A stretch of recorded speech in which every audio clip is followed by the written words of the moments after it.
For as long as I could remember, it was just me and my mom. No siblings. No cousins we were close to. Just the two of us in a quiet little house on Maplewood Drive in Pennsylvania. It was a simple life: school, part-time job at the bookstore, late-night movie marathons with mom, and a birthday dinner every March night. Just the two of us, always with a single candle and a slice of chocolate cake. That was our tradition. She always told me I was her miracle baby, born after years of trying and heartbreak. That phrase stuck with me. Miracle baby. I used to wear it like a badge of honor. I felt special, chosen. My mom was protective, sure, but I chalked it up to the fact that she raised me alone. No dad in the picture. I asked about him a few times growing up, but her eyes always glazed over, like she was somewhere else. She'd just say, he wasn't ready to be a father, and leave it at that. I learned not to push. Life was routine, predictable. I had friends, but I always kept part of myself guarded. Like something was missing, but I couldn't name it. That emptiness became my normal. Then came the day everything cracked. It was a Wednesday afternoon in late September, warm enough for shorts, but with that crisp edge in the air that hinted fall was on its way. I had just gotten off my shift at the bookstore when I saw her. At first, I thought I was hallucinating. She was standing across the street, staring straight at me. Same height. Same dark brown hair. Same almond-shaped eyes. Same nervous twist in her smile. She looked like me. No, she was me. We locked eyes, and I froze mid-step. I remember the air suddenly felt thick, like I couldn't breathe right. She crossed the street slowly, hesitantly, like she was just as unsure as I was. "Hi," she said quietly. Her voice was shaking. I think we need to talk." I stared at her like she'd dropped out of the sky. "I'm sorry. Do I know you?" "I'm not sure," she whispered. "But I think you're my sister." I actually laughed. I laughed because what else do you do when a stranger shows up claiming to be your long-lost sibling? But she didn't laugh. Her eyes welled up. She reached into her bag and pulled out a photograph, old, worn around the edges. It was a picture of two babies, side by side in a hospital crib. One of them was me. I was sure of it. I'd seen a copy of that photo framed on Mom's nightstand for years. Except this version had something different. A second baby. With the same birthmark on the right shoulder blade, shaped like a broken heart. The same one I'd had my whole life. I remember whispering, "This isn't possible." But deep down, something inside me cracked wide open. I knew. Somehow, I just knew she was telling the truth. "My name is Ivy," she said, her voice trembling. "I was adopted when I was a baby. A few months ago, I started digging into my records. I found your name, your photo, and this." She handed me another paper, an old birth certificate. It had my name. But right under it, in faded typewriter ink, was something else. Twin B. I couldn't speak. My legs gave out, and I sat down hard on the curb, the world spinning around me. Ivy sat next to me, hands clenched in her lap. "I've been looking for you for months. I didn't know if you'd believe me. But the birthmark, the photo, I had to try. I couldn't process it. A twin? A sister? After 17 years of thinking I was alone? I finally choked out. I don't understand. Why would she never tell me?" Ivy looked down. "I don't know. But I think our parents didn't just give me up. I think something happened. Something big. And I think we were separated on purpose." The weight of those words sank into me like stones in my stomach. That night, I didn't sleep. I didn't even go home. Ivy and I sat in her car for hours, comparing notes about our lives. She grew up in upstate New York, raised by a couple who never had kids of their own. They were kind, loving, but never told her she was adopted until she turned 16. Since then, she'd been on a mission to find out where she came from. And that mission led her to me. I showed her the birthmark on my shoulder, and she pulled her shirt slightly to reveal the exact same one on hers. We laughed through tears, shaking our heads at how insane it all was. Twins. Separated at birth. Reunited by fate. But the more we talked, the more questions flooded in. Why had my mom never told me? What happened the day we were born? And if Ivy had been adopted out, why wasn't I? Something wasn't adding up. When I finally walked through the front door of my house the next morning, Mom was in the kitchen making coffee, like nothing had changed. But everything had changed. I dropped my bag on the floor and said, "We need to talk." She looked up, startled. "What's wrong?" "I met someone yesterday," I said, my voice barely above a whisper. "She looks exactly like me. She has the same birthmark, the same birthday, and she says she's my twin." The coffee mug in her hand shattered before it hit the ground. I'd never seen my mom go pale like that. She swayed slightly, grabbing the edge of the counter like the floor was falling out from under her. "Her name's Ivy," I continued, "and she has a photo. That photo, the one from your nightstand. Except in hers, there's two of us." Mom sank into a chair, her hands trembling. I knew this day would come. I stepped closer. "So it's true? I'm not an only child?" She didn't answer. "Mom," I said again, louder now, "tell me the truth." And that's when she finally looked me in the eye and said, "There are things you don't know, sweetheart. Things I've tried to protect you from your entire life." I felt my throat tighten. "Like what?" She closed her eyes, took a long breath, and said the 5 words that made everything crumble. "Your father didn't die alone." I just stood there, frozen, watching my mother sit in silence, her face pale and empty. Her words hung in the air like smoke, slowly choking the breath out of me. "Your father didn't die alone." I didn't even know what that meant. I didn't even know he had died. I had always been told he wasn't around, that he wasn't ready to be a dad, and that he left us before I was even born. That was the story. That was the only story I'd ever known. But now, in one sentence, my mother had burnt all of that down. I sat across from her at the kitchen table, heart pounding so loudly I couldn't hear anything else. "You told me he left," I said, barely above a whisper. "You never said he died. You never said anything about another child." "A sister. A twin." Her eyes filled with tears, and her hands twisted in her lap like she was trying to wring the guilt out of them. "I had to protect you," she said. "From what?" I snapped. "From my own family?" She flinched at that, and for the first time, I saw fear in her eyes. Not fear of me, but of the truth. She took a shaky breath. "You deserve to know everything. But I need you to understand. I didn't do this to hurt you. I did it to save you." I couldn't believe what I was hearing. "You lied to me. For my whole life. You let me believe I was alone." "I didn't want to," she said. "But when it all happened, when I held you for the first time, and they told me what your father had done, I couldn't bring her home too. I couldn't bear it. I couldn't raise his child." I blinked. "His child? She's my twin." "What are you talking about?" She looked away. And then the truth came spilling out like blood from an old, never-healed wound. 17 years ago, my mom had fallen in love with a man named Christopher. He was charming, successful, and everyone adored him.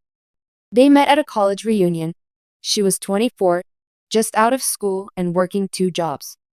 He was 28, already making 6 figures in finance. He swept her off her feet. Within 3 months, she was pregnant. It was twins. At first, he was thrilled. He talked about building a nursery, moving in together, even getting married. But then something changed. Around the 5th month of the pregnancy, he started pulling away, coming home late, making excuses, acting distant. One night, she found out why. He had a wife, a whole other family in another city. My mom had unknowingly been the other woman. When she confronted him, everything exploded. He tried to convince her to handle it quietly, to put both babies up for adoption and disappear. He said his real family could never know. He even offered her money, a lot of money. She refused. So, he threatened her. Told her he'd ruin her life, drag her name through the mud, take the babies himself if he had to. He had power. Lawyers. Influence. I was terrified, she whispered. I had no one. My parents had already cut me off. And he was so persuasive. One day, he was begging me to keep the babies. The next, he was threatening to disappear with both of you. She went into labor early. 7 weeks premature. Alone. Christopher didn't show up at the hospital. But his wife did. I just sat there in stunned silence as she told me that part. I remember gripping the edge of the table so hard my knuckles turned white. She was cold, my mom said. Almost like she was proud. She told me she'd take care of things for him. That one baby was already more than I could handle. That she and her husband would make sure this whole thing was taken care of. Apparently, while my mom was still recovering from surgery, someone switched the paperwork. When she woke up, only one birth certificate had her name on it, mine. Ivy's was gone. Adopted out through a private agency connected to Christopher's lawyers. I fought, she said, tears spilling down her cheeks. I screamed. I threatened to sue. But they made it so hard. I didn't have the money or the strength. And they told me if I didn't shut up, I might lose you too. That's when she made the decision. She took me and ran. Changed her last name. Moved states. Started over. She told everyone I was her only child. Told me I was her only child. Because the alternative meant risking the only person she had left. Me. I didn't know what to say. I didn't know whether to scream or cry or run out the door and never look back. She's not your enemy, my mom said softly. Your sister. She's innocent. Just like you were. I always wondered where she ended up. Who she became. And now she's here. After all these years. She deserves answers. I whispered. We do. My mom nodded slowly. Then I'll tell you everything. But I need to be honest. It won't be easy. There are things I buried. Things I haven't even admitted to myself. But if she's willing to listen, I'll tell you both the truth. That night, I called Ivy. I told her everything. We agreed to meet again, this time at my house. My mom wanted to talk. Ivy was hesitant, nervous, but agreed. The next evening, when she walked through the front door, it was like watching two ghosts confront each other. My mom stood in the kitchen, wringing her hands, and Ivy stood just inside the hallway, eyes scanning the space like she was stepping into a place she might have grown up in. If things had gone differently. Ivy, my mom said gently, you're beautiful. Ivy didn't respond. I'm so sorry, my mom continued. For what was taken from you. For what was taken from both of you. I should have fought harder. I should have done more. Ivy's voice was quiet. I just want to know who I am. Where I come from. Why my whole life has felt like a puzzle missing half the pieces. My mom nodded. Then let me help you put them back together. And so began the unraveling. The days that followed felt like we were walking through a fog, digging through secrets buried beneath layers of lies, sealed with fear. Ivy started spending more time at our house, my house, though it still felt strange to call it that now. She'd sit on the floor with her legs crossed, poring over old documents my mom had saved. Letters, receipts, hospital bills, and legal notices from a law firm we didn't recognize. Every time we found a new clue, it was like another puzzle piece sliding into place. But the picture we were building wasn't a happy one. It was dark. It was terrifying. And it was targeted. Ivy found something in the back of the showbox one night that made her go completely silent. It was a manila envelope, unmarked, sealed with brittle yellow tape. Inside were 3 things. A photocopy of Ivy's original birth certificate, showing our mom as the mother and a blank space under father. A notarized document from a private adoption agency in Connecticut, signed under duress. And a typed letter with no name, just a logo in the corner. Breyer and Co. LLP. The letter wasn't warm. It wasn't kind. It read more like a warning. To whom it may concern, we expect full cooperation with the terms outlined. Any attempts to reverse the adoption proceedings or make contact with the child's assigned guardians will result in immediate legal action. For the safety of all parties involved, discretion is strongly advised. Discretion. Safety. Legal threats. Ivy looked at me, her voice trembling. They made her disappear. On purpose. Like I was some mistake they had to cover up. It made me sick. And then we Googled the firm, Breyer and Co. LLP. That's when it got worse. The senior partner at the time of the adoption? Alan Breyer. Christopher's father. I felt like I'd swallowed glass. It all made sense now. Why everything had been so clean, so fast, so impossible to fight. Ivy had been erased by design, by a man whose family wanted to bury the scandal of a second child. The product of their golden boys affair. We weren't just victims of a broken family. We were erased by powerful people who saw us as threats to their perfect lives. I want to find him, Ivy whispered that night, her arms wrapped around her knees. I want to find our biological father. My stomach turned. I hadn't thought about him, not as a real person anyway. He was just a shadow, a name my mom barely spoke. But now, he was real. And if Ivy was right, if he was still alive, he might have answers. Or at least, explanations. My mom was hesitant, of course. He's not who you think he is, she warned. You think you're looking for a missing piece. But that piece might not fit anymore. Ivy was undeterred. I spent 17 years not knowing who I am. I'm not scared of the truth anymore. So we searched. We started online. Ivy had already done some digging before she found me, but now that we had the firm's name, the city, and a few old addresses, we started connecting dots. Turns out, Christopher Maddox wasn't just a wealthy executive anymore. He was a rising political figure in New Jersey, running for state senator in the next election. I stared at his campaign website like it was a horror movie. There he was. Big smile, crisp suit, hand on the shoulder of his wife, the woman who stood in that hospital room and helped erase my sister from my life. They had 2 teenage sons. A perfect family. No mention of us. No trace of Ivy. Or me. We watched his campaign video on repeat, looking for cracks, inconsistencies, anything. But it was all carefully crafted. Polished. Fake. Still, Ivy wasn't done. She dug deeper, searching public records, financial documents, old newspaper clippings. That's when she found something weird, an old article from a local paper, dated April 2009. It was about a charity gala Christopher and his wife had hosted. But there was a strange detail in the photo caption. Christopher Maddox and wife Valerie posed with their 3 children at the Breyer and Cole fundraiser event. 3? The article only showed 2 boys. There was no photo of a 3rd child. No name. Ivy stared at that sentence for 10 minutes. Then she whispered, What if? What if they did keep me?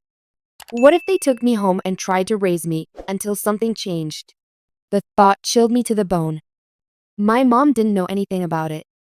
I thought she was adopted by another family, she said. That was the deal. But nothing about this felt like a normal adoption.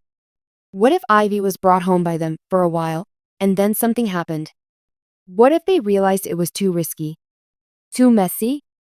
And instead of dealing with the consequences, they made her vanish again? Ivy's hands started shaking. I have memories, she said suddenly. Flashes. Nothing clear. Just feelings. A staircase. A red door. A woman yelling. Someone calling me Olive. But not like a nickname. Like a mistake. We didn't sleep that night. By morning, Ivy made up her mind. We need to go there, she said. To his campaign office. We need to see him. I wanted to say no. I wanted to protect her from what we might find, or worse, from the way he might deny her. But I knew I couldn't stop her. I couldn't let her walk into this alone. So we made the drive. 2.5 hours of silence, nerves, and a single, shared mission: find the truth. When we pulled up to the office, it was everything we expected: clean glass windows, red, white, and blue banners, smiling staff. Ivy wore a hoodie, her hair tucked under a cap. I followed her lead. We told the receptionist we were there to volunteer.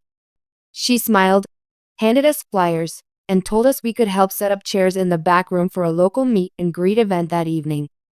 We were in. But the second Christopher Maddox walked through the door, my body locked. Because even after all these years, even having never met him before, I knew. I saw his smile, the shape of his jaw, the slight tilt of his head when he spoke. It was my smile. My face. And Ivy? She was frozen. Pale. But determined. She whispered, "I'm going to talk to him." "Ivy, wait." I grabbed her arm. "You don't know what he'll say." "I don't care.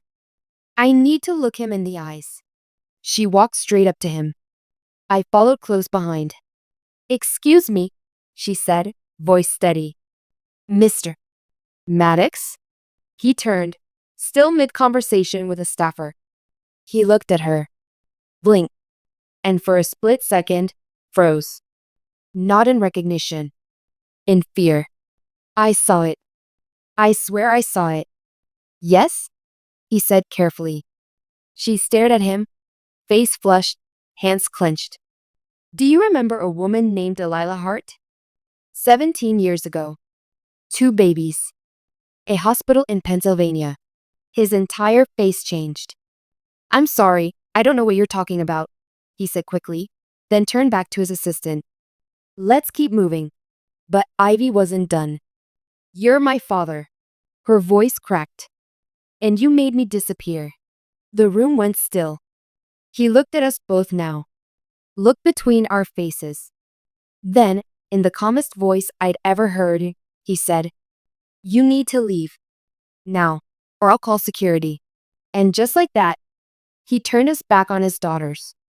Names, dates, medical records, photos, legal documents, letters that had been mailed but never delivered. My mom pulled out a showbox from the top shelf of her closet, her secret time capsule of guilt, and dumped it all on the table. In that pile were pieces of our story, mine and Ivy's, torn apart and stitched together in the worst way possible. But the deeper we looked, the more Ivy's hands started to shake. Because what she discovered in those papers wasn't just about our birth. It was about what happened after. Someone powerful, had made sure she disappeared. And whoever it was. They weren't done yet. The ride home was silent. Not the comfortable kind of silence, the kind you get when you're too tired to talk. No, this was a different kind of silence, heavy, brittle, like if either of us said one wrong word, the whole car would shatter. Ivy didn't cry.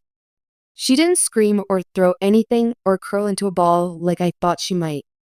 She just stared out the window with this look on her face I'll never forget, like she'd been emptied out. Like everything she'd built in her head, every hope, every fantasy of a reunion, had just been turned to ash. I wanted to say something. Anything. But there was nothing to say that would make it better. He looked at her and denied everything. Like we were strangers. Like we didn't exist. When we got home, Mom was waiting at the kitchen table.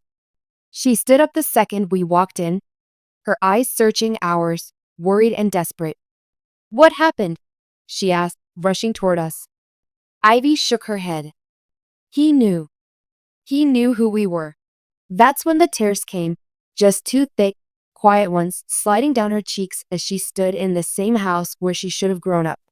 He looked at me like I was a ghost. Like I was some stain he'd scrubbed out a long time ago. My mom hugged her. Tightly. No words. Just arms around her like she was trying to make up for 17 years of being invisible. "He threatened to call security," Ivy whispered. "Like we were criminals." "I'm so sorry," my mom said, voice trembling. "I wish I could take it all back.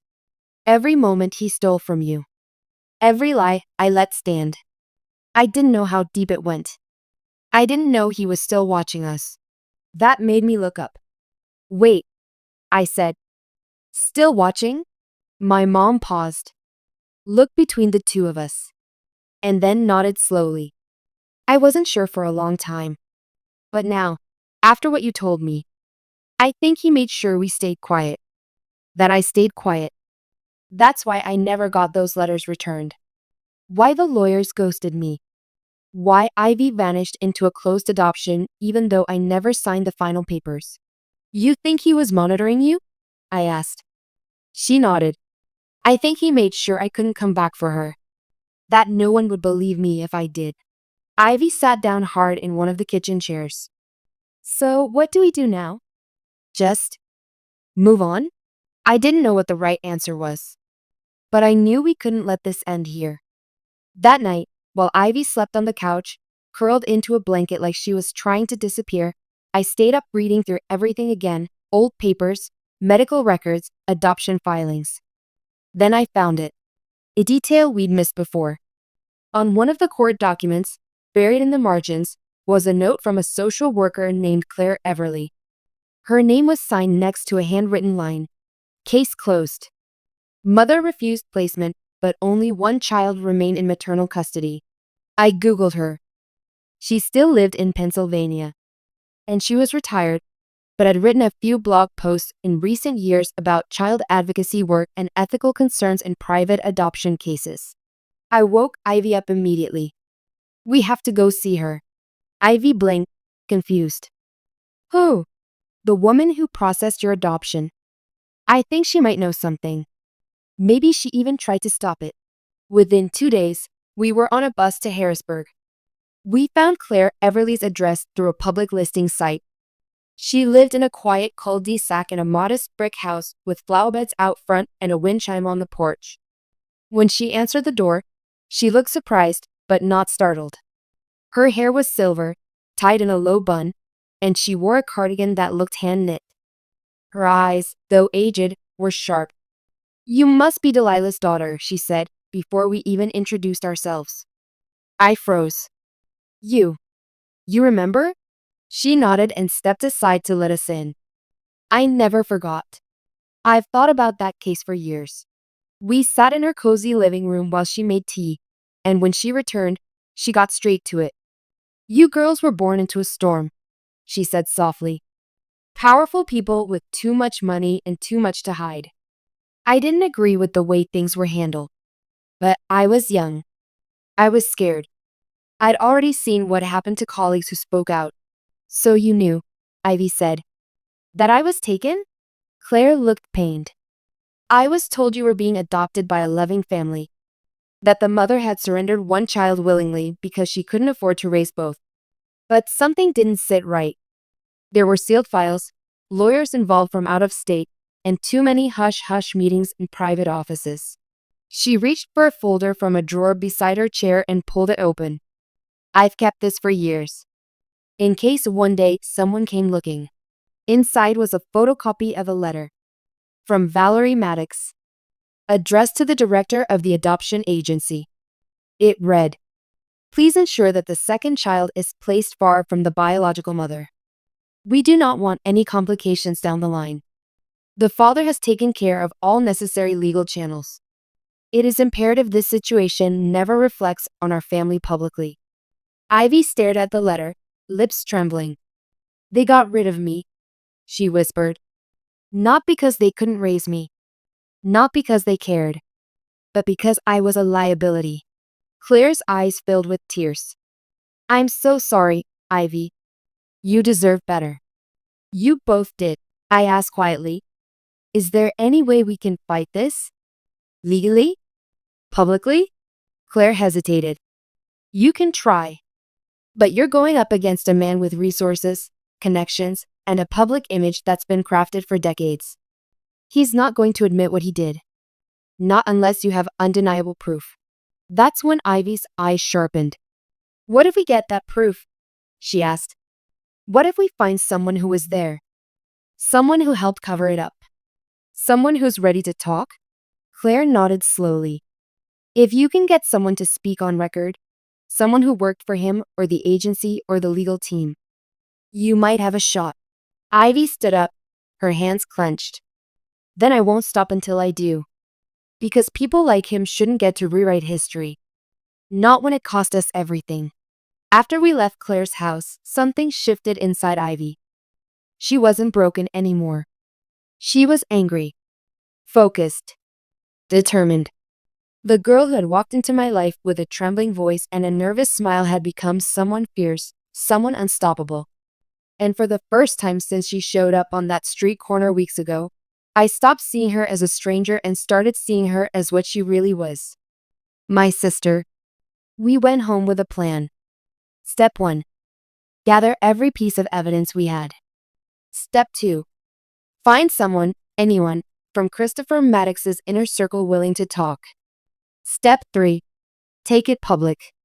We knew it was a long shot. Powerful men don't just fall because someone knocks on a door and says, "Hey, remember that secret baby you erased?" But Ivy wasn't knocking anymore. She was kicking down doors. We started by contacting former employees of the law firm, Breyer and Cole LLP. Most ignored us. A few blocked our emails the second we mentioned Christopher's name. Then, one night, Ivy got a message back. A woman named Julia Prescott. She had worked as a paralegal at Breyer and Cole from 2007 to 2012. She said she remembered the Maddox case, and she agreed to meet. We met her at a quiet diner on the outskirts of Trenton. She wore sunglasses and looked over her shoulder more times than I could count before she finally slid into the booth. "I only have 20 minutes, she said, her voice low. "And if anyone asks, this meeting never happened." Ivy pulled out the photo, the one of us as babies in the hospital crib. The one with the matching birthmarks. Julia stared at it for a long time before nodding. "I remember this case," she said. "They called it Project Olive." My heart sank. Olive? That was the name the firm used internally. Julia explained. The baby was labeled as a liability. The mother wasn't cooperating. The father, Maddox, wanted it handled quickly and cleanly. "Was it even a legal adoption?" I asked. She shook her head. "Not by today's standards. They paid off a private agency to funnel the child through a closed-loop system. No family history. No traceable paper trail. They altered records. Backdated documents. You name it. I didn't see everything, but I saw enough." "Would you be willing to say that on record?" Ivy asked, her voice firm. Julia hesitated. "You don't understand. These people have reach. If I go public..." "You'd be saving lives," Ivy interrupted. "You'd be proving that girls like me don't just disappear. That we matter. That we exist." The silence between them lasted only seconds, but it felt like a lifetime. Then Julia slowly nodded. "I'll talk. But not to the press. Not first. There's someone else who needs to hear it." We met with an attorney the next day. A woman named Lena Rodriguez who specialized in family justice cases and had built her career taking down people just like Maddox. She listened.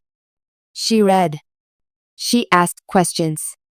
And then she said the words we didn't dare hope for. "We have enough for a case." Within 3 weeks, legal papers were filed in 2 states. An official investigation was launched into the Maddox family and Breyer and Cole LLP for fraudulent adoption practices, coercion, and civil rights violations. And then we went public. Ivy didn't hide anymore. She stood in front of the camera at a press conference in Philadelphia, flanked by Lena, my mom, and me, and told the world who she was. "I'm not a scandal," she said into the microphone. "I'm not a mistake. I'm not a secret to be buried. I'm a daughter, a sister, a human being. And I deserve to be seen." The news exploded. Suddenly, every station had our faces on it. Social media lit up with hashtags. #Findavi, #Justice for the Twins, #Unerased. People rallied. Survivors of similar situations started sharing their stories. A national conversation opened up about private adoptions, power abuse, and the rights of children separated from their families. Christopher Maddox, of course, denied everything. He held his own press conference, smiling behind a podium, his wife by his side, claiming he had no knowledge of any other children, that the accusations were a political attack. But his smile didn't work this time, because Julia Prescott went on record. So did Claire Everly. So did two other former employees of the law firm who had never spoken before, one of whom admitted to shredding documents related to the case.